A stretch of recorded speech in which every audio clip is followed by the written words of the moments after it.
भोलेनाथ के। आज हम आपके लिए लेकर आए हैं सोमवार व्रत कथा। तो चलिए जानते हैं। सोमवार का दिन शंकर भगवान को समर्पित होता है। आज के दिन भक्त भोलेनाथ को प्रसन्न करने के लिए विशेष पूजा अर्चना करते हैं। कुछ लोग आज के दिन व्रत भी रखते हैं ताकि शिव की विशेष कृपा प्राप्त की जा सके। बाबा भोलेनाथ के आशीर्वाद के लिए आप भी सोमवार का व्रत कर रहे हैं तो शिव व्रत कथा को पढ़कर या सुनकर इस उपवास को पूरा करें। तो चलिए जानते हैं व्रत कथा। नारद पुराण के अनुसार सोमवार व्रत में व्यक्ति को प्रातः स्नान करके शिव जी को जल और बेल पत्र चढ़ाना चाहिए तथा शिव गौरी की पूजा करनी चाहिए। शिव पूजन के बाद सोमवार व्रत कथा सुननी चाहिए।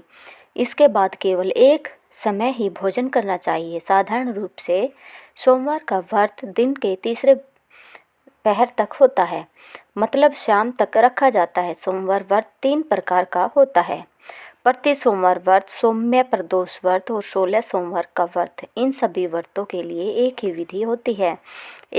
तो चलिए जानते हैं व्रत कथा के बारे में। एक समय की बात है, किसी नगर में एक साहूकार रहता था। उसके घर में धन की कोई कमी नहीं थी, लेकिन उसकी कोई संतान नहीं थी। इस कारण वह बहुत दुखी था।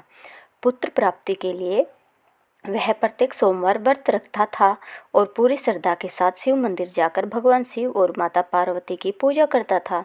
उसकी भक्ति देखकर एक दिन माँ पार्वती प्रसन्न हो गई और भगवान शिव से उस साहूकार के मनोकामना पूर्ण करने का आग्रह किया। पार्वती जी की इच्छा सुनकर भगवान शिव ने कहा कि हे पार्वती, इस संसार में हर प्राणी को उसके कर्मों का फल मिलता है और जिसके भाग्य में जो हो उसे भोगना ही पड़ता है। लेकिन पार्वती जी ने साहूकार की भक्ति का मान रखने के लिए उसकी मनोकामना पूर्ण करने की इच्छा जताई।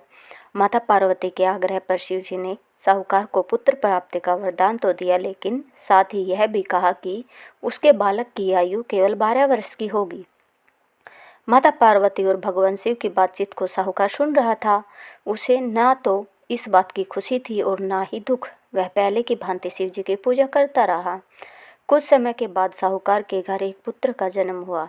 जब वह बालक 11 वर्ष का हुआ तो उसने उसे पढ़ने के लिए काशी भेज दिया गया। साहूकार ने पुत्र के मामा को बुलाकर उसे बहुत सारा धन दिया और कहा कि तुम इस बालक को काशी विद्या प्राप्ति के लिए ले जाओ और मार्ग में यज्ञ कराना। जहाँ भी यज्ञ कराओ वहाँ ब्राह्मणों को भोजन कराते और दक्षिणा देते हुए जाना। दोनों मामा भांजे इसी तरह यज्ञ कराते और ब्राह्मणों को दान दक्षिणा देते काशी की ओर चल पड़े।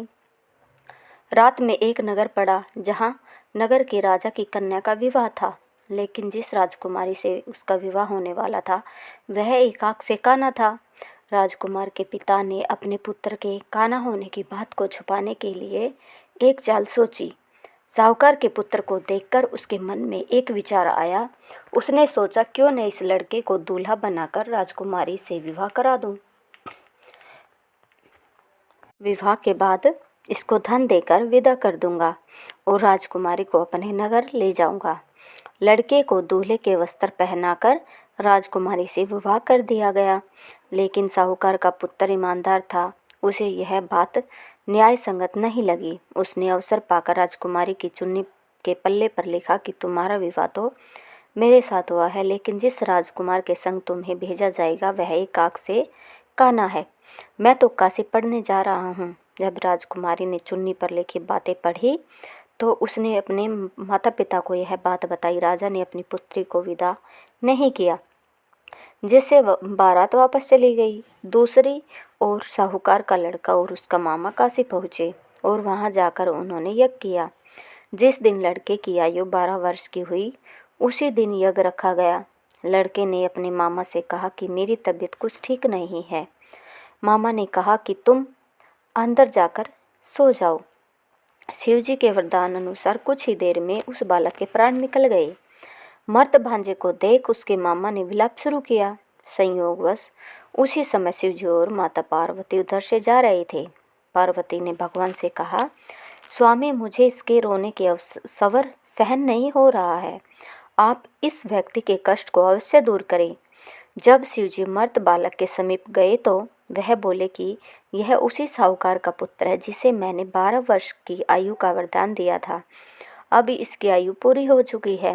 लेकिन मातृ भाव से विभोर माता पार्वती ने कहा कि हे महादेव, आप इस बालक को और आयु देने की कृपा करें, अन्यथा इसके वियोग में इसके माता पिता की तड़प तड़प कर मर जाएंगे। माता पार्वती के आग्रह पर भगवान शिव ने उस लड़के को जीवित होने का वरदान दिया। शिव जी की कृपा से वह लड़का जीवित हो गया।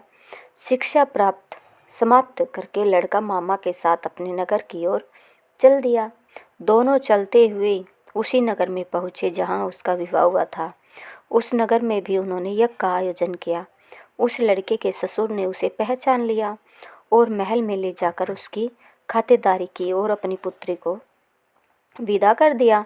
इधर साहूकार और उसकी पत्नी भूखे प्यासे रहकर बेटे की प्रतीक्षा कर रहे थे।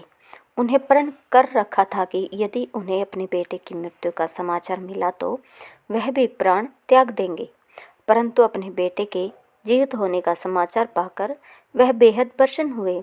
उसी रात भगवान शिव ने व्यापारी के स्वप्न में आकर कहा, हे श्रेष्ठी, मैंने तेरे सोमवार के व्रत करने और व्रत कथा सुनने से प्रसन्न होकर तेरे पुत्र को लंबी आयु प्रदान की है। इसी प्रकार जो कोई सोमवार व्रत करता है या कथा सुनता और पढ़ता है, उसके सभी दुख दूर होते हैं और समस्त मनोकामनाएं पूर्ण होती है। अगर आपको हमारी यह कथा पसंद आई तो प्लीज़ लाइक शेयर सब्सक्राइब ज़रूर करें। धन्यवाद।